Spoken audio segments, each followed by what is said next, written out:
उसका ताल्लुक़ मेरी ज़िंदगी के एक इंतहाई अहम मोड़ से है। तो मेरा ख़्याल है ये फरमाइश करने वाले लोग मेरे एज ग्रुप से कोई ज़्यादा से ज़्यादा मुझसे कोई 10 साल छोटा होगा, 15 साल छोटा होगा, 12 साल, उनको इम्पैक्ट है। पाकिस्तान की तारीख़ में इस जैसा और इतना मकबूल मैगज़ीन माहनामा धनक हुआ करता था, जो सरवर सुखेरा साहब की क़यादत में निकला था।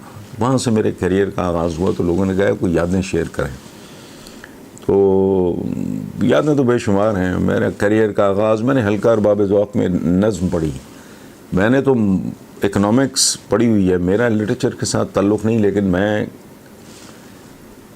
राइटर बनना चाह रहा था। और बेसिकली मैं बताऊं, मेरे दिमाग में एक चीज़ बैठी हुई थी कि मैंने फ़िल्म राइटर बनना है। बहरहाल मैंने नज़्म पढ़ी, मैं बाहर निकला तो सरवर सुखेरा साहब, अल्लाह उन्हें सेहत दे, ज़िंदगी दे, मेरे आज भी बड़े भाइयों की तरह बहुत ही अजीज़ है मुझे, बहुत ही मोहतरम है मेरे लिए।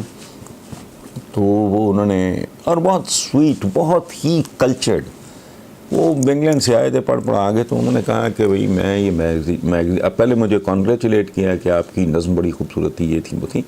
तो कहते हैं कि गुलबर्ग मेन मार्केट में ऑफिस है, तो आप मिलो। और ये खैर एनीवे, वो लंबी कहानी हो जाएगी। वहाँ से मेरे करियर का आगाज़ हो गया और उनसे बहुत कुछ सीखा। आज तक मेरे काम आ रहा है, कोई शक नहीं है। बहुत ही इंस्पायरिंग लीडरशिप थी उनकी, एक एडिटर इन चीफ के तौर पे। वो पब्लिशर भी थे उसके, धनक के।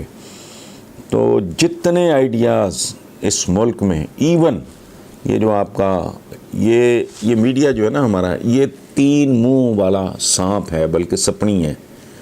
ये जो नागन है ना, वो हमारे यहाँ कहते हैं कि दुमुई होती है, 2 मुँहों वाली एक सपनी होती है। ये 3 मुँह वाला सांप है। एक इसका फन जो है वो है प्रिंट मीडिया, फिर आया इलेक्ट्रॉनिक मीडिया, और फिर अब माशाल्लाह सोशल मीडिया। तो 3 मुँह वाला जो सांप, तो इसमें इतनी चोरी धनक की हुई है, लोग शर्मिंदा हो जाएंगे, इसलिए मैं उसकी तफसील में नहीं जाऊंगा।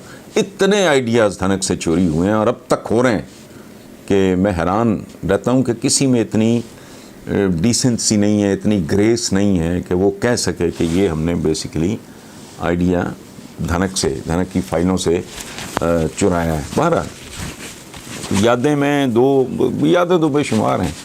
मैंने घर में तस्वीर रखी हुई है। धनक का मेन मार्केट में जो ऑफिस था, उसके ऊपर एक कमरा था, वो मेरी पहली रिहाइश थी। घर से मैं नाराज़ होकर, प्रोटेस्ट करके, एहतजाज कह लें, करके आया था कि जी मैंने सिविल सर्विस में नहीं जाना, मैंने राइटर बनना है। तो obviously my father was not very happy. तो मैं खैर एनीवे, वो कमरा मैंने, वो तस्वीर मेरे घर में मौजूद है, बल्कि मैं खबर को कहूँगा आपको दिखा दे अगर इसको याद रह जाए। तो वो टॉप फ्लोर के ऊपर, ऑफिस के ऊपर, वो एक छोटा सा कमरा था, वो मेरी पहली रिहाइशगाह थी। और ज़ाहिर है उसके साथ अटैच्ड बात नहीं था, वो नीचे ऑफिस में। तो दैट वाज द बिगिनिंग। मैं आज भी अपने बच्चों को बताता हूँ कि ये मैंने कोई इनहेरिट बहुत कुछ होने के बावजूद इनहेरिट नहीं किया। मैंने यहाँ इस कमरे से अपनी ज़िंदगी का आगाज़ किया। उसकी तस्वीर बना के रखी हुई है, खबर आप याद से ना वो दिखा देना। अच्छा, तो एक तो ये है कि मुझे जब सरवर सुखेरा साहब को पता चला कि मुझे कोई शौक़ है फ़िल्म में कंट्रीब्यूट करने का, तो वो मुझे एक बहुत बड़े प्रोड्यूसर अपने वक्त के, मैं नाम नहीं लूँगा चूँकि वो मुद्दत हुई, बहुत हो चुके हैं, उन्होंने एक स्टूडियो भी बनाया था, ये वो बड़े ही नामवर। वो लोग कहते थे कि इन्होंने कोई ये मूवीज़ मैन्युफैक्चर करते हैं, ठीक है। तो मैं स्टैंडर्ड किस्म की सिचुएशंस होती थी पाकिस्तान की फ़िल्मों में, गानों की, कोई लव सॉन्ग, तो कोई सैड सॉन्ग, तो कोई इस तरह, कोई औरत पे पिक्चराइज, को मर्द पे, ये वो सारा। तो मैं 15 गीत एक कॉपी पे लिख के साथ ले गया। सरवर सुखेरा साहब मुझे लेके गए उनके पास सिफारिश के तौर पे कि भी इस नौजवान को आप चांस दें। वो आदमी बहुत स्वीट थे, ख़ुद भी बहुत अच्छे राइटर भी थे, शायर भी थे, और बहुत बड़े प्रोड्यूसर भी थे। उन्होंने बाद में स्टूडियो भी बनाया। खैर मुझे अच्छी तरह याद है, वो उस वक्त वो नया पाकिस्तान में ट्रेंड था, वो एयर फ्रेशनर का, वो हर 10 मिनट के बाद निकाल के, 12 लाइन में वो कॉपी मैंने उनको दे दी। And I was very happy कि चलो शायद। तो कुछ देर के बाद, महीने 1.5 महीने के बाद मुझे एक बड़ा माकूल किस्म का मुझे चेक मिला। तो आई वॉज श्योर कि जाहिर है ये इसमें कम से कम 3-4 गानों का तो मुआवजा ये होगा। मुआवजे की मुझे परवाह नहीं थी डेफिनेटली, क्योंकि जो मेरी पहली सैलरी थी वो उससे भी कम थी। जितने पैसे मेरे वालिद अल्लाह उन्हें गरीक रहमत करे मुझे hostel number 1 Punjab university new campus में भेजा करते थे। और यहाँ तक चला था कि at a certain stage motor bike बेच के तो एक दोस्त मेरा उसके साथ मिलके गाड़ी ख़रीद ली थी। तो money was not a problem, priority नहीं थी। प्रॉब्लम था वो, आई एम सॉरी, लेकिन प्रायोरिटी नहीं थी। तो आई वॉज वेरी एक्साइटेड। लेकिन जब वो फिल्म रिलीज़ हुई तो वो सारे गानों पे, सारे गाने नहीं, वो 3 या 4 गाने थे, बाकी उन्होंने आप ही शायद लिखे हों, नाम उनका अपना था। मुझे बहुत शदीद किस्म का दुख हुआ।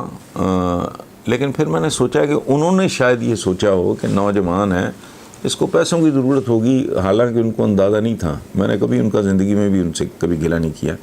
तो बहरहाल पैसे मुझे मिल गए, जो मैं चाहता था वो नहीं हुआ उस फिल्म में, और गाने अल्हम्दुलिल्लाह वो सारे पॉपुलर।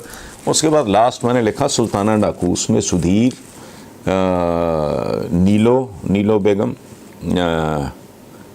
मुनव्वर सईद, जाफ़र ताहिर उसके डायरेक्टर थे, मैडम नूर जहाँ ने वो गाने वाने गाए मेरे, और बाबा चिश्ती थे उसके म्यूज़िक डायरेक्टर। उसकी भी मैं कहूँगा कि तस्वीर याद रखना। अच्छा, उसकी रिकॉर्डिंग की तस्वीर इत्तेफाक से महफूज है, फ्रेम करा के रखी हुई है। तो मलका तरन्नुम है एक तरफ, बाबा चिश्ती अल्लाह उन्हें गरीक रहमत करे मलका तरन्नुम को भी, और एक मेरा बाबा चिश्ती के साथ बहुत प्यार हो गया। मैंने हाथ जोड़ दिए, मैंने कहा बाबा जी मुझे एटमॉस्फेयर, मुझे ना एनवायरनमेंट पसंद नहीं आया, मैंने करना नहीं, लेकिन आपके साथ मेरा, उनके साथ मेरा रिश्ता रहा। बल्कि उनका बेटा तहसीन होता था, उससे बड़ी दोस्ती हो गई। वो पता नहीं 30 साल से गायब है, मुझे नहीं पता।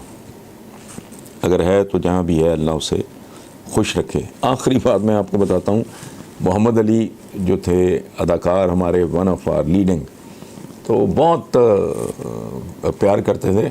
उनका तकिया कलाम था चंदा मुन्ना ये और वो।